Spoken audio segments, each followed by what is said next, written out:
Vous êtes bien sur Héritage Télévision. Merci à tous de nous faire confiance et bienvenue dans cette grande édition du journal. Une édition qui s'ouvre tout d'abord en économie. Vous le savez, le franc congolais connaît une importante dépréciation face à la monnaie étrangère, faisant ainsi galoper le prix de biens et services sur les marchés. Question, quelles sont les raisons qui expliquent cette dépréciation? Tentative de réponse dans ces récits qui portent la signature de Mandela Longa. Suivez. Au cours de ces dernières années, la monnaie congolaise connaît une dépréciation face aux devises étrangères. Sur le marché de change, le franc congolais est en chute libre face au dollar américain par exemple. Pour preuve, à l'interbancaire, la semaine se poursuit avec 1980 francs congolais pour un dollar américain. Mais en parallèle, auprès des changeurs de monnaie appelés communément cambistes, un dollar se négocie entre 2000 et 2020 francs congolais. Avec la crise sanitaire due au coronavirus, l'économie congolaise connaît des répercussions qui ne font qu'accentuer la dépréciation de sa monnaie. Les causes sont multiples. Il s'agit notamment du faible niveau d'exportation, de la rareté des dollars américains, de la faible liquidité en dollars dans les banques commerciales et la spéculation sur le marché de change. En effet, le pays est champion en consommation des produits importés, une importation qui rend les consommateurs dépendants de l'extérieur. Bref, l'économie congolaise est dollarisée, conséquence de sa non-diversification. Certes, les causes sont nombreuses, les conséquences tout aussi fâcheuses. Les solutions devraient être globales et résilientes. Parlons santé à prison afin d'éradiquer la maladie à virus Ebola qui refait surface à Bunia dans l'est de la République démocratique du Congo. Une nouvelle campagne de vaccination va débuter dans le tout prochain jour. C'est ce qu'ont fait savoir les autorités sanitaires de la province du Nord Kivu au cours d'un point de presse tenu ce mercredi 10 février. Récit de Michael Mutula. Le début de la vaccination de contact du tout premier cas positif de la 12e épidémie d'Ebola dans le Nord Kivu est imminent. Cela a été déclaré au cours d'un point de presse tenu ce mercredi 10 février 2021 au bureau de la division provinciale de la santé de Butembo par le ministre provincial de la santé, Dr Nzazou Sialita Eugène. Suite au cas positif répertorié dans la zone de santé de Biena à Lubero le dimanche dernier, le Dr Nzazou Sialita Eugène a par ailleurs précisé que jusque maintenant, une centaine de cas contacts sont déjà listés, mais il regrette cependant le fait que certains cas à haut risque soient en fuite. Mardi dernier, l'Organisation mondiale de la santé OMS a dans un communiqué affirmé avoir déployé des experts en santé publique au Nord Kivu afin de contrer cette 12e épidémie d'Ebola dans la région. Cette maladie est déclarée dans l'est du pays 228 jours après la 10e épidémie d'Ebola qui s'est vissée d'août 2018 à juin 2020 dans les provinces du Nord Kivu et Ituri, causant la mort à plus de 2000 personnes. Plusieurs autres vaccinations avaient été menées à l'instar du vaccin Johnson. L'actualité dans la province du Haut-Katanga, l'organe délibérant de la province a réuni les présidents des différents groupes parlementaires en vue de tabler sur la matière à traiter dans la plénière qui va se tenir ce vendredi 12 février 2021. Séance qui aura 3 points à l'ordre du jour, parmi lesquels l'analyse des différentes pétitions introduites contre le bureau de la première institution en province. C'est Antoine Gabriel Tungu Akumwanza, président du bureau d'âge, qui a présidé la dite réunion. Je vous prie de suivre les comptes rendus faits par le rapporteur. Nous venons d'une rencontre.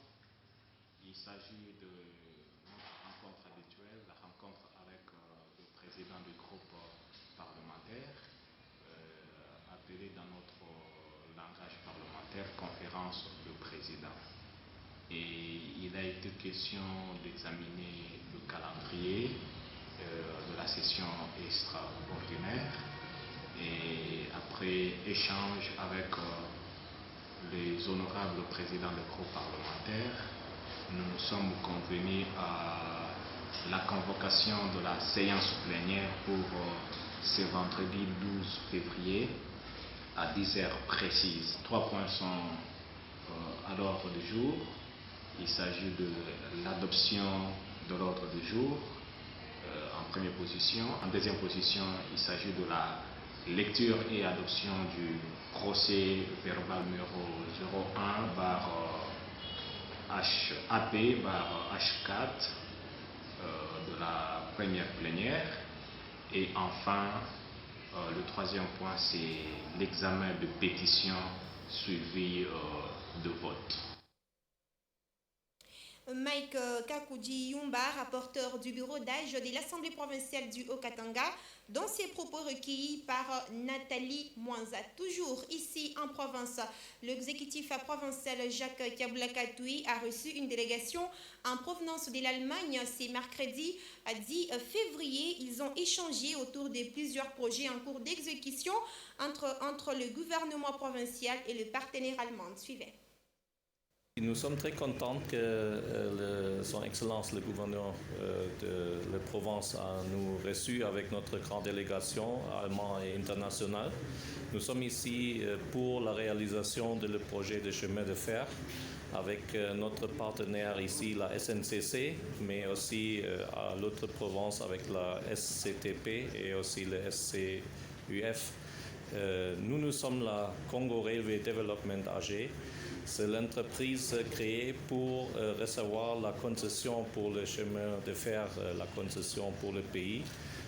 Ça s'est fait l'année passée et maintenant, aujourd'hui, nous avons commencé le lancement de l'étude de faisabilité pour le projet. Dans 12 mois, nous finissons les études et nous voulons structurer le projet après et commencer avec les travaux dans le temps moins de 24 mois. Nous sommes sûrs que le premier train roule dans un calendrier de moins de 4 ans. Le gouverneur, Son Excellence, soutenir le projet très très fort. Il a déjà fait beaucoup pour le projet et nous sommes sûrs que cette collaboration à la fin donne un très très bon résultat pour la population ici et pour le pays. Direction à présent dans la province de la Chopo. Le gouverneur de cette province a procédé au remaniement de son gouvernement. La publication des noms des nouveaux membres de l'équipe gouvernementale de cette province a eu lieu le mardi dernier. Je vous prie de suivre ces reportages de notre correspondant sur place, Laurent Kongissa. Seul le ministre Jean Tongo garde son poste au ministère de l'Intérieur, Sécurité et Ordre public, décentralisation, affaires coutumières, justice, droits humains et coopération interprovinciale. 3 ministres et tous députés sont permittés. Il s'agit de Jean-Pierre Litema Yeni qui quitte les transports et voies de communication pour le ministère des Infrastructures, Travaux publics et Reconstruction, Aménagement du territoire, Urbanisme et Habitat, à qui l'on ajoute la relation avec l'Assemblée provinciale. Thomas Messemo laisse l'enseignement primaire, secondaire et technique pour prendre le ministère des Mines, Énergie, Hydrocarbures et Affaires foncières. Celui qui était à l'énergie, Georges Lomaliza, est nommé à l'enseignement. 2 anciens commissaires provinciaux sont nommés ministres. Il s'agit de Dani Mongo qui prend les ministères de la fonction publique, travail et prévoyance sociale, transport et voies de communication, jeunesse, sport et loisirs. Albertine Likoke, nommée à la communication et médias, nouvelles technologies de l'information, genre, femmes et enfants. Et 4 nouveaux, dont un député, font leur entrée dans ce gouvernement. Elias Ewengene, nommé à la tête du ministère des Finances, Économie, Commerce, Industrie, petites et moyennes entreprises et entrepreneuriat. Maria Sabati Sabio prend le ministère du Plan, Budget, Portefeuille et Réforme institutionnelle. Jean-Norbert Lolika Olisambo au ministère de l'Agriculture, Pêche, Élevage, Environnement, Développement durable, Conservation de la nature, Tourisme et Développement durable. Enfin, Dr Lik Alungu, nommé à la santé publique, affaires sociales, action humanitaire et solidarité nationale. La nouveauté de ce gouvernement Walédé est qu'il compte 2 ministres femmes, 4 députés et l'entrée d'un membre du parti politique UDPS. Les anciens ministres du gouvernement sortant sont à majorité replacés, soit au cabinet du gouverneur, soit au secrétariat exécutif provincial. Kisangani, Laurent Kangissa pour la radio-télévision Héritage. Restons toujours à Kisangani où le gouverneur de la Chopo a visité la Fédération de l'Union pour la démocratie et les progrès sociaux UDPS. Louis-Marie Wallé a procédé à la remise de chaises et a payé le frais des loyers à ses partis politiques. Une fois de plus, Laurent Kangissa nous en dit plus. La province a visité mardi les sièges du parti politique Union pour la démocratie et les progrès sociaux UDPS, Fédération de la Chopo. Cette visite est la première depuis son avènement à la tête de la province il y a plus d'1 année. Maître Louis-Marie Walé Lufongola est allé se rendre compte du fonctionnement de ces partis. Après plus d'une année passée au pouvoir, à la tête de la province, j'ai pensé qu'il était important que je vienne faire le tour, faire visiter le siège du parti présidentiel, de même que je pourrais aller également visiter les sièges d'autres partis en tant que le citoyen numéro 1 de la province. Le gouverneur des provinces n'est pas parti mais préduit. Il a remis un lot de 100 chaises en plastique au siège de ces partis et payé les frais de loyer pour les 3 prochains mois. Un motif de satisfaction pour le président fédéral de ces partis. Deli Likunde remercie le gouverneur pour ses gestes de générosité. Namoni mokonzi ya etuka aye na parti komona biso kobanda zali na mutu ya province aza tata ya bana akomi toyambi toyoki ye lokola tata tambolaka pe pamba te tolobi na ye kaka longonya pe merci. IDPS chopo robosana te ezali parti au pouvoir ya koganye kozala ebele na koya na ye tokoyeba na koganye ebele na mikolo ezako ya. Notons que cette visite est la première à être effectuée par le gouverneur dans un parti autre que les siens. Kisangani, Laurent Kangissa pour la radio-télévision Héritage. Revenons ici dans la province du Haut-Katanga où le climat devient de plus en plus tendu au sein de la fédération de l'UDPS Lubumbashi. Confusion totale sur celui qui est censé diriger l'UDPS Lubumbashi. L'ancien vice-président de cette fédération, Bernard Mikobi, s'autoproclame en tout cas président du siège qui est situé à la poste en opposition totale de celui de l'avenue Djamena, dirigé par Bruno Chibangu. C'est un reportage de Fabrice Chita. Plusieurs mois maintenant, la fédération de l'UDPS Lubumbashi vit dans une cacophonie et une tension qui va à vive allure. D'une part, le président fédéral légal Bruno Chibangu, qui a pour son siège le coin de l'avenue Djamena et Mamayemo.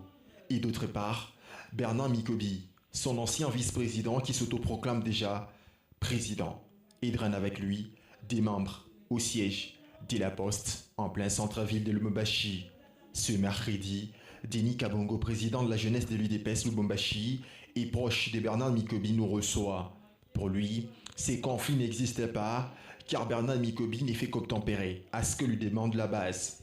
Les conflits, parce que les gens parlent de Djamena, parlent de la Poste, il n'y a pas de conflit. Mais la base travaillait avec une personne qui était président Mikobi. Après un certain moment, ils s'étaient mis d'accord pour évoluer ensemble. Et la base a trouvé que de la manière où les choses évoluaient, ce n'était pas correct. Et ils ont demandé au président Mikobi de se retirer du président Pino pour rejoindre la base. C'est ce qui s'est passé. Il n'y a pas la division, il n'y a pas de fédération. Lubumbashi a une seule fédération qui est à la Poste dirigée par le président Bernard Maï. Selon Bruno Chibangu, président fédéral légitime, ces désordres est orchestré par les directeurs généraux de la SNCC Fabien Mutamba en complicité avec plusieurs membres. J'entretiens cette histoire là-bas, c'est Mutamba Fabien. Elle ne fait pas le voir à la SNCC parce qu'il veut diriger la SNCC et diriger l'UDPS. Mais maintenant, alors qu'il n'a aucune qualité, il n'a aucune responsabilité pour faire ce travail, il crée les désordres là partout où il est, il crée les désordres. Il a créé ici, il est créé à Kinshasa, il est créé partout où il passe. Nos amis qui continuent à créer ces désordres cessent de manipuler certains combattants pour créer des désordres au sein de l'UDPS ici à Lubumbashi. Je suis le président fédéral. C'est moi le seul président fédéral. Si ces gens-là ne veulent pas reconnaître cette décision, ils doivent savoir que je suis président fédéral depuis l'époque de feu Étienne Tshisekedi. Un conflit criant qui nécessite une implication de la haute hiérarchie de l'UDPS avant que l'irréparable. Dans le reste de l'actualité, direction dans la province du Kassai central où les éléments de la police nationale congolaise ont réprimé ce mercredi une marche organisée par le parti politique SID pour exiger le départ justement du maire de Kananga. Débutée au parking Ilunga Chibangu, la marche a été stoppée à la hauteur du rond-point Notre-Dame. Je suis arrêtée avec quelques militants. On nous a beaucoup brutalisés. Nos habits sont déchirés, nos banderoles confisquées, a déploré Elim Poutou qui condamne ces actes qu'il qualifie de barbarie. Les manifestants voulaient à travers cette marche dire non au maintien du maire de Kananga qui, selon eux, est incapable, en tout cas, de sécuriser la population, d'où la recrudescence de la justice populaire dans la ville. Cette marche, ajoute Elim Poutou, avait également pour objectif d'exiger le départ du commandant PNC Ville et dire non à la montée de l'insécurité à Kananga. Ici, dans la ville de Lubumbashi, l'insécurité, on en parle encore et toujours. La nuit du mardi au mercredi 10 février a été agitée au quartier Iwabura. Des voleurs ont attaqué et cambriolé près de 7 parcelles sur l'avenue de la Paix. Ils ont emporté de l'argent et plusieurs biens de valeur. Nathalie Monza pour le reportage. Nous sommes au quartier Ewabora dans la commune Kampemba à Lubumbashi. Ici, au total, 7 parcelles ont été visitées par les bandits armés qui ont opéré sans être inquiétés. Au passage, c'est hors la loi exiger de l'argent, des téléphones et autres biens de valeur aux propriétaires de maisons. Ces paisibles citoyens ont leur regard tourné vers les autorités politico-administratives en vue d'assurer la sécurité des personnes et de leurs biens dans cette entité municipale. Lundi soir à 18h, ils sont passés ici. Ils nous ont dit « Oh, mais quand ils sont passés, c'est mon papa qui était au lit. Il ne les avait pas vus, nous aussi on mangeait. Après, à 20h, il nous a dit « Oh, j'ai entendu des garçons passer en cours de route. » Ils ont dit qu'ils vont faire quoi? Ils vont venir cambrioler. On connaît que c'était le lundi, mais ils sont venus le mardi à 1h. On les a vus là chez les voisins là-bas. Ils ont commencé à casser les fenêtres, ils ont demandé l'argent, on leur a donné. Mais ils sont venus ici chez nous, notre papa dit que comme la peine à Mwingi, ils sont passés, ils ont cassé les fenêtres. Après ils sont partis chez notre BRS, ils ont dit « Oh, Nani, tu es quoi maman ?» Ils ont demandé l'argent là-bas, ils ont braqué quoi l'arme chez le papa BR là-bas. Et puis maintenant, ils ont fait quoi? Maman leur a donné l'argent, la BRS leur a donné l'argent. Et qui était dans les portefeuilles. Il faut dire que tous ces événements se passent pendant que le couvre-feu est décrété sur toute l'étendue de la République démocratique du Congo. Place à présent aux informations au-delà de nos frontières. En Afrique du Sud, la campagne de vaccination contre le coronavirus sera lancée avec le vaccin Johnson & Johnson, finalement préféré au vaccin AstraZeneca et Oxford. C'est un reportage signé par nos confrères des Africa News. Regardez. En Afrique du Sud, la campagne de vaccination contre le coronavirus sera lancée avec le vaccin Johnson & Johnson, finalement préféré au vaccin AstraZeneca, dont l'efficacité est actuellement remise en cause. Le ministre sud-africain de la Santé, Zweli Mikedze, a annoncé la décision ce mercredi. Étant donné les résultats des études d'efficacité, le gouvernement poursuivra la première phase de vaccination prévue en utilisant les vaccins Johnson & Johnson au lieu du vaccin AstraZeneca. L'efficacité du vaccin Johnson & Johnson contre le variant 501YV2 a été prouvée et toutes les garanties sont assurées pour son utilisation en Afrique du Sud. En outre, le pays a également obtenu les doses de Pfizer pour la phase 1 qui sera du coup lancée plus tôt que prévu.